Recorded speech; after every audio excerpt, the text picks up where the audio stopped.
माता की। माफ करना, मुझे ज्ञात नहीं था भारत माँ का जयघोष ऐसे किया जाता है। भारत माता की। इस भारत माँ से पंक्तियां शुरुआत करना चाहता हूं कि हम क्या हैं। रखते हैं वेदों का ज्ञान तो शमशीरों को रक्त पिलाना भी जानते हैं। जानते हैं बजाना मुरली तो सुदर्शन चक्र चलाना भी जानते हैं। मैं बताना चाहता हूं कि इस माटी में गांधी गौतम हुए हैं तो यहां भगत आजाद भी हुए हैं। यहां पृथ्वीराज चौहान 17 बार माफ करना जानते हैं तो वही पृथ्वीराज चौहान शब्दभेदी बाण भी चलाना जानते हैं। यहां राम हुए हैं तो यहां परशुराम भी हुए हैं। बहुत बढ़िया। तब पढ़ता हूं कि रखते हैं वेदों का ज्ञान तो शमशीरों को रक्त पिलाना भी जानते हैं। जानते हैं बजाना मुरली तो सुदर्शन चक्र चलाना भी जानते हैं। और ज्ञानियों में अग्रगण्य अतुल बल के दाम महावीर हनुमान। करते हैं भक्ति तो राम में लीन, जला दे तो पूरी लंका जलाना जानते हैं। कि जला दे तो पूरी लंका जलाना जान। साहब, मुझको पिछले दिनों में अभी जयपुर में एक अंग्रेज मिला तो बातों बातों में मैं कहा वी इंडियंस आर ग्रेट, तो उसने कहा हम इंग्लैंड वाले ग्रेट। मैंने कहा हमारे यहाँ पृथ्वीराज चौहान जैसे योद्धा हुए, तो उसने कहा हमारे यहाँ भी हेनरी वी जैसे योद्धा हुए। मैंने कहा हमारे यहाँ पर रानी लक्ष्मीबाई जैसी वीरांगना हुई, तो उसने कहा हमारे यहाँ भी रानी जैसी बोधिका जैसी वीरांगना हुई, तो तुम इंडियंस ग्रेट कैसे, और हम इंडियन ग्रेट कैसे। मैं अपनी कविता में उत्तर देना चाहता हूं।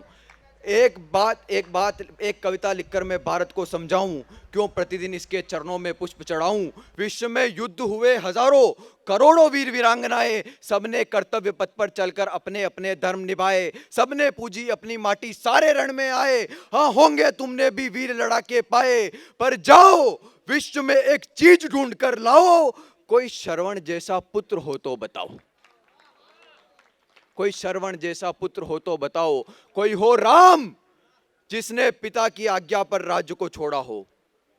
कोई हो राम जिसने पिता की आज्ञा पर राज्य को छोड़ा हो। कोई एकलव्य जिसने गुरु दक्षिणा में अंगूठा तोड़ा हो। कोई गुरु गोविंद जिसने मातृभूमि के खातिर चारों बेटे वार दिए। कोई अभिमन्यु जो रण में कूद पड़ा था पांडवों का बार लिए। कोई चेतक जिसने राणा संग अपना धर्म निभाया हो।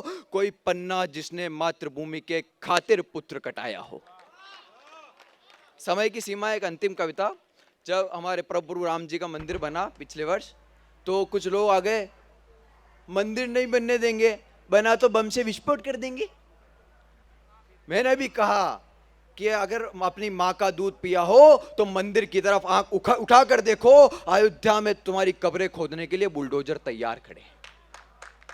ये मंदिर नहीं खड़ा है ईंटे पत्थर पानी पर, मंदिर खड़ा हुआ है वीरों की बलिदानी पर। ये मंदिर नहीं खड़ा है खंभों और दीवारों से, मंदिर खड़ा हुआ है कोठारी बंदूक की हुंकारों से। इस मंदिर में कई साधु संतों की प्रतिज्ञाएं हैं। इस मंदिर में राम भक्तों की उबलती शिराएं हैं।